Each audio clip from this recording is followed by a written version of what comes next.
All right, guys, welcome back to another episode of The Potential Project. I'm your host, Sean Calhoun, and if you're here, it's because you're ready to reduce stress, burn stubborn fat, and get your body working with you instead of against you. On this podcast, we're all about simple, no BS strategies for fitness, nutrition, and lifestyle.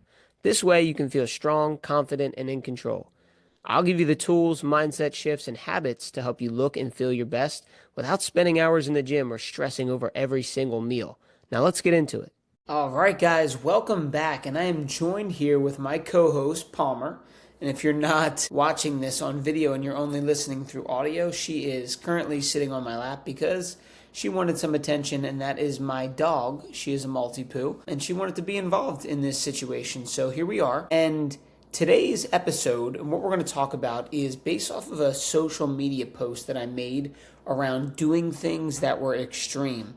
And a lot of times I don't get to fully elaborate how I feel and all of the talking points on a social media post because they shouldn't be too long, right? Sometimes my social media posts are 3 minutes long because that's just me rambling. But with this topic, I felt like it needed further explanation, and it was just something that should be brought up because a lot of the women that I deal with, a lot of my clients have brought this up, and you hear the word extreme a lot when it comes to fitness, health, and the habits that we incorporate, and that's a negative thing where people don't want to go to the extreme. So I want to bring this to light and hopefully share some of my perspective so that we don't have to look at things as a negative thing and we can just see it for what they are.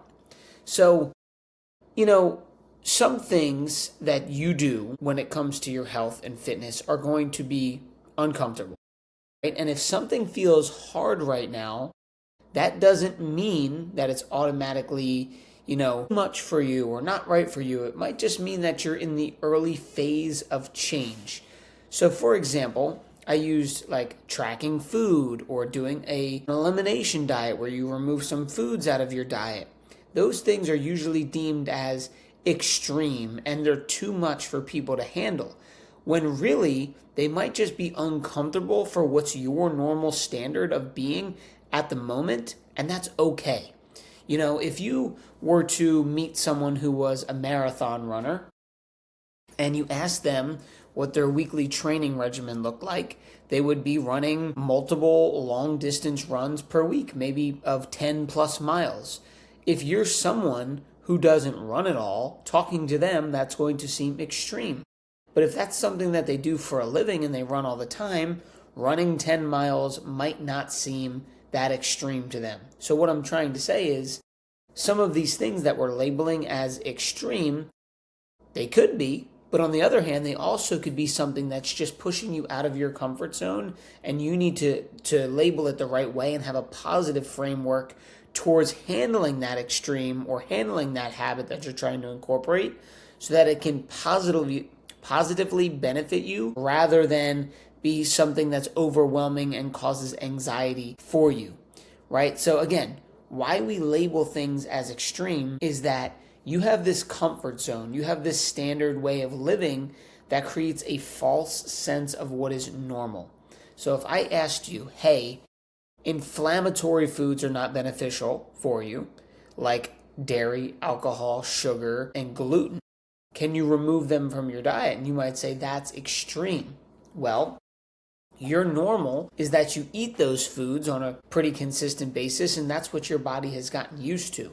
So it's not necessarily beneficial for you to be eating those foods, but you've created this new normal for yourself, and that's why doing something out of that is uncomfortable and seems extreme. So again, if someone has never tracked their food before, it could feel obsessive. If someone always drinks caffeine, removing it might feel impossible, right? And if someone uses food or drinks or alcohol as a stress relief, changing that can feel emotionally intense, right? So extreme is usually that label that we use when we're avoiding discomfort. So there is a difference, there's a huge difference between a harmful extreme and intentional short-term experiments. And I want you to be able to differentiate between the two because no, extremes are not good. I'm not telling you to, if you've never run before, just go run 10 miles a day. That's extreme.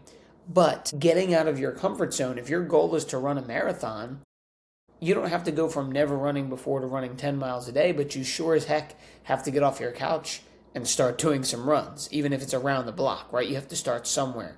So remember, there's a difference between something that's harmful and it is extreme and it can be too big of a gradient or too big of a jump for where you're at right now. And then there's these short intentional experiments that you're putting upon yourself to actually get over that hump that you've been working to get over. So a story that I shared on Instagram was that I went 30 days with no caffeine. Now, this was part of a dopamine detox that I was doing, but one of the aspects of it were zero caffeine. So that means no decaf coffee, no regular coffee, no energy drinks, etc., right? And typically, I drink about 2 cups of coffee per day. And that, to me, doesn't seem extreme. It's not a lot of coffee. I know people who drink way more. But I knew that it was something that I was relying upon to make me feel good. You know, there would be times where I'd have a short break and I'd run over to the store and grab a quick coffee because I just needed that feeling of dopamine, that hit of that feel good, right? So the first phase was rough. I went, like I said, no caffeine at all. So I did get some slight headaches. I had definitely had cravings and my energy was off, right? It was low. There were some days or some points in the day where I just literally could take a nap. So that was the beginning phases of it. And then around week 3, things started to shift. Now, mentally, I'm pretty tough. So I was like, you know what? I'm not even going to bat an eye at things. Like, there was no chance I was drinking caffeine. I was willing to do 30 days for sure. But around that 3rd week, things started to shift where I realized I didn't need the caffeine, right? It's a difference between, like, in the beginning, I wanted it still. I was craving it still. I was like, man, when is this 30 days going to be up? And then after about 3-ish weeks, I really wasn't even thinking about it anymore. I was just going about my day. Wake up in the morning, go do what you need to do. When typically I'd find time in my house or stopping at a store to get coffee. So I didn't need it to perform and I didn't need it for energy. I realized I was using it as a dopamine hit out of habit and just because I enjoy the taste. But with that being said, and I said this in my post, is that doesn't mean that I'm never going to have coffee again. I'm for sure going to have a coffee again because I enjoy it. The flavor, the taste, the experience, the whole thing. I enjoy a warm beverage. Coffee is going to stay a part of my life. But what I did was allow myself enough time to reset my energy, to reset the caffeine out of my body, to flush it free, and to mentally tell myself, I am not reliant upon this. I can have energy and do things and be productive without it. So it becomes a choice now, not a dependency. And that's what I hope for you, is that we are able to build these habits through some type of sacrifice, right? Where you go a short amount of time without something, and it's not an extreme, it's just a way to reset your body. Right? So the goal isn't perfection or restriction forever. The goal is to remove the dependency and create awareness around where that happened, right? Where are you relying on something? Where are you just looking for a quick fix, a dopamine hit, a feel good, right? So the real lesson that I learned and that I'm trying to share with you is that there is dependency and there is choice, right? And we need to know the difference between those. So a lot of women that I talk to are not failing with their nutrition. They're just stuck in these dependency loops, right? You're stuck being dependent on caffeine, on sugar, on wine, on late night snacking, on constant grazing, things like that. You're dependent upon for this feeling of dopamine or this sense of normalcy that you've built into your life, and it's holding you back.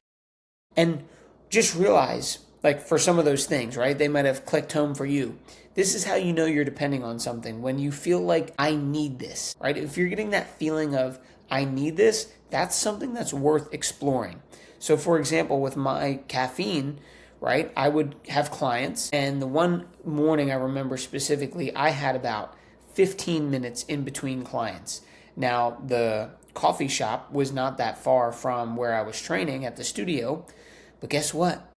I was like looking at my clock and I sprinted out of there, hopped in my car, grabbed the coffee and came back. And when I got back, I made it in time, but like I had this sense of, like I could take a deep breath, right? Because I finally had my coffee and I was super excited and it made me warm inside. Hey, hope you're loving the episode so far. Thanks for spending some time with me. I got a quick favor to ask. Make sure you're subscribed to the podcast because that's how I know you're getting value from the show. And this way, you never miss an episode.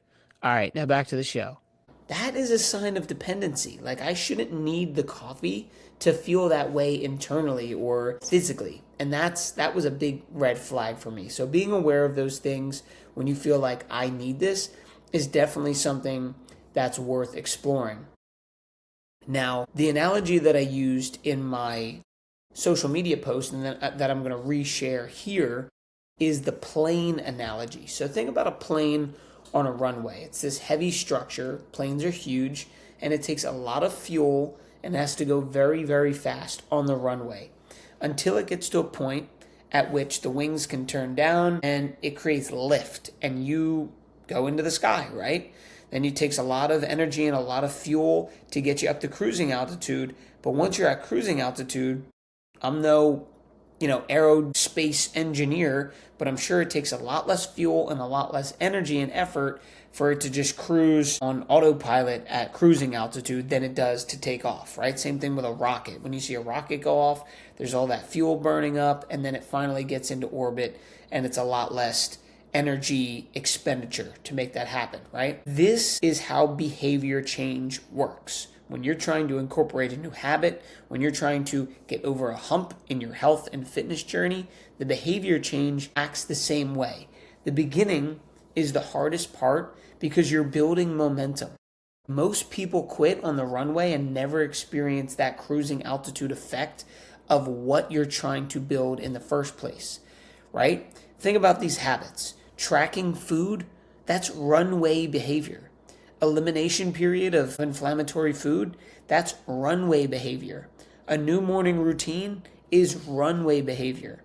And building consistency within your strength routine is also runway behavior. So realize as you're incorporating these things into your life, you're not failing, you're just still on the runway.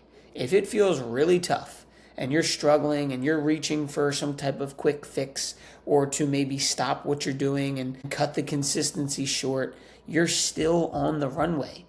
I talk to people about tracking food, and I do track my food, but when I first started is when I had to be really disciplined with it and measure things out and weigh things and track everything I put in my mouth. And now, to be honest, I've built my life, my grocery shopping list, what I keep in the house, the portions that I eat, the food that I consume, to a point where I'm at cruising altitude. I don't really need to overthink what I'm eating because I've done so much work on the runway and got over that hump. So I'm not saying that I'm above anyone and that I don't need to track, because I do need to be diligent about what I eat, but it's because I put in the work for years and years ahead of time and now I'm at cruising altitude. So the framework that you need to use to commit to something like this is a 30, 60, 90-day framework. So instead of asking yourself, can I do this forever? Ask yourself, can I commit to this for 30 days? Now, realistically, you can do something for 30 days. I promise you, you're going to go through some ups and downs and it might be challenging, but you can muster your way through 30 days. And that's really what you need to prove to yourself that you are the type of person who deserves the said results that you're looking for. Because 30 days is more of a time period that allows you to build awareness and pattern recognition. So within those 30 days, you're really going to start to see where the uncomfortable situations come up. Like I said, with the caffeine, I started to get headaches. I started to feel slumps in my energy, right? And I started to feel cravings. That all happens within 30 days, and you can start to recognize those patterns. If you continue this momentum and you decide it needs to be a longer interval, and you go for 60 days, that's when you start to really build momentum, confidence, and skill building. So let's say you're starting a new habit. We're going to keep fitness at the forefront of this conversation because that's what we talk about, right? So let's say you're doing exercise and you've never strength trained before. So if you do it for 60 days, by 60 days, you're going to start to understand form, you're going to understand technique, you're going to start to get really good at doing those movements, And you're also going to feel really confident within yourself because you've done it for so many days consecutively or within that time frame of 60 days that the confidence internally is going to really start to shine through. Now, 90 days is more like the identity shift and easier maintenance. So what do I mean by that? Let's say you're tracking your food, you're working out, and you're doing it for 90 days or more. Well, guess what starts to happen? You stop thinking about how hard it is, and you step into the identity of that person. And this is when it gets really powerful, because I've said this before, you don't rise to your goals, you fall to the level of your standards and your identity. And if you are someone who embodies a certain identity, you show up as them, you act like them, your habits reflect them, and more importantly, you're a mirror to the world. So people are going to treat you the way that you show up in your identity. So you've become a different person within 90 days, and that's when the cruising altitude kicks in, and you can start to ease up on being so quote unquote extreme with some of these habits. So remember, the purpose is not to live within restriction. The purpose is to earn your flexibility in life through consistency. And if you can do it for 60 or for 30, 60 or 90 days, that's really what it takes to create that new identity for yourself. So, for an example, right? 30 days of tracking protein and your total caloric intake is something you could do. 30 days without alcohol. 30 days with reducing or eliminating caffeine, right? 30 days of consistent, high protein breakfast and walking. And then let's say you've been working on your sleep routine and your strength training routine for 60 to 90 days. Those are all great things that you can start to do to really change your identity, to build momentum, and to actually get the results that you're looking for, right? But the biggest thing, even above the results, is the identity shift. Because when you step into new identity and a new reality, the results come as a byproduct. So it's always about who you are and who you're becoming. So you might ask, what happens after this phase, this 30, 60, 90 day period where, you've pushed yourself and you've gone consistent, and then what happens then, right? Is you start to experience payoff. And in life, there is a lagging indicator that always is chasing you, right? Because the way you are experiencing life today is the results of your actions for the past 30, 60, and 90 days. So if you don't like where you're at, look back at how you were treating yourself, what habits were you saying, what words were you using, and change that for the next 30 to 60, 90 days, and realize that it takes some time to catch up with you. So you want to always be working one day at a time to be at your best, right? And when that happens and you've caught up to yourself, that means you do not need to measure everything forever. You do not need to eliminate every food forever. You can bring things back into awareness and control and maintain that level of growth, right? Because then at that point, what happens is your results become way more sustainable because you took the time to build the foundation. That 30, 60, 90 day period is you building the foundation for a new habit, a new thought process, and a new identity.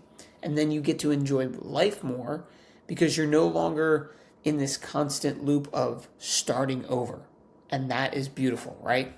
So this temporary structure that you were thinking was extreme is what you're looking for to actually create long-term freedom. So just realize, if it feels uncomfortable, the things that you're doing, that doesn't always mean that it's wrong.